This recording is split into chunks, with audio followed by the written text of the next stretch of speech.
Kakasi Students Union KSU East Jaintia Hills District Unit haka khandai terik risau kaladawa na ki bor pulit banshim da ki larjing penstom persya ya General Manager batu Project Director jongka National Highway Authority of India NHAI namar ka jing pulom ban maramot nepen bhano ya ka surok ba National Highway 6 ka balajat rathai.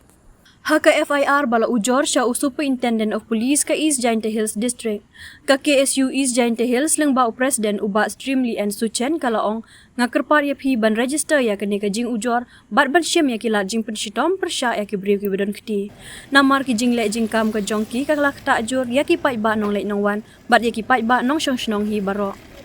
Ki bakum kini ki jing le ki long persya ya ka an bat ka babu jing ma shibun ya ka jing shingan jong ki riu pai ba. Ka NH6 kala hapo ka jing pejing kmi jong ka NHAI. Haka juk ko por upen tibru baka seng haka pratarik unailar baladem kala penlong da ka jing yakhi kat kum kilinti sinchar pai ba ban penpau persya ya kani ka jing long jing man jong kani ka surong.